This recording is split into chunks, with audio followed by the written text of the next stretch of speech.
1996 সালে গঙ্গা পদ্মার পানি বন্টন নিয়ে হয় ৩০ বছর মেয়াদী চুক্তি। চুক্তির মেয়াদ শেষ হচ্ছে চলতি বছরের ডিসেম্বরে। কিন্তু প্রশ্ন হলো, দীর্ঘ এ সময়ে কতটা পানি পেল বাংলাদেশ? কেমন চলছে পদ্মাপাড়ের জীবন জীবিকা? সকাল থেকে ধরুন সন্ধ্যাভর খাইটে 200 টাকার মাছ হয়েছে, কার 250 টাকার হয়েছে, কার 150 টাকার হয়েছে, কোন 300 টাকার হয়েছে। একটা নৌকা চাইলে মনে করেন যে নিজের দিয়ে তেল নৌকা দিয়ে 200 টাকা খরচ হয়। পার ডে 200 টাকা ধরেই রাখতে হবে, কোনো মাপ নাই। পানি প্রবাহের ভারসাম্য হারিয়ে ভরাট হয়ে গেছে পদ্মার তলদেশ। এখন বর্ষায় ভেসে যায় দুকুল, আর শুকনো মৌসুমে জেগে ওঠে বড় বড় চর। নদীতে মাছ ধরার বদলে চরে হচ্ছে ফসলের চাষ। যদি আপনার পানি না থাকে ওই জায়গায় কোনো কাজ হয় না, কোনো বাণিজ্য হয় না। ভাড়াকা যদি ছাড়ে তাহলে আমাদের এই নদীটা আবার সচ্ছল হবে। নদী গবেষকরা বলছেন, যৌথ নদী কমিশনের বৈঠকগুলোতে ন্যায্য অধিকার আদায় করতে পারেনি বাংলাদেশ। ফলে চাঁপাইনবাবগঞ্জ থেকে সুন্দরবন পর্যন্ত বিস্তীর্ণ অঞ্চলে বিপন্ন হচ্ছে জীবন জীবিকা ও প্রাণ প্রকৃতি। মৃতপ্রায় পদ্মার শাখা নদীগুলোও।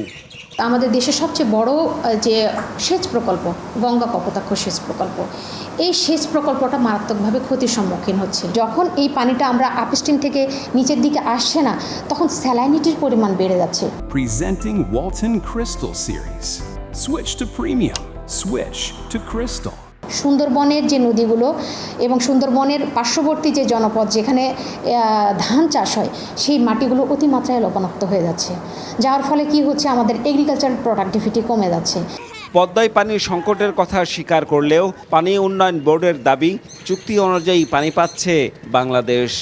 আমাদের যেই নেসেসিটি, আমাদের যেই আপনার যে দরকারটা, আমার যেই পানির যেই রিসোর্সটা দরকার, রিসোর্সটা ইনশিওর হয় না লিমিটেডের এই 25,000-এর মাধ্যমে। চলমান চুক্তিতে যে পানিটা পাচ্ছি সেটা যদি আমরা রিস্টোর করাটা ইনশিওর করতে পারি আমাদের এই লিমিটেডের জন্য, তাহলেও কিন্তু আমরা আমাদের এই কাঙ্ক্ষিত সুফলটা পদ্মা ব্যারেজ থেকে পেতে পারি। চুক্তির মেয়াদের শেষ প্রান্তে এসে নবায়ন নিয়ে আলোচনা। একসময় যে পদ্মা ছিল এ অঞ্চলের প্রাণ, সে পদ্মাতেই এখন পানির জন্য হাহাকার অবস্থা। ফারাক্কার প্রভাব এবং জলবায়ু পরিবর্তনের চাপ সব মিলিয়ে পদ্মা যেন এখন টিকে থাকার লড়াইয়ে। বিশেষজ্ঞরা বলছেন, এই পদ্মায় পানি ফিরলে বাঁচবে প্রাণ প্রকৃতি। এজন্য প্রয়োজনে ভারতীয় সরকারের সঙ্গে চুক্তি অনুযায়ী ন্যায্য হিস্সা পানির দাবির জানিয়েছেন তারা। Ziaul Gani Selim, Star News, Rajshahi.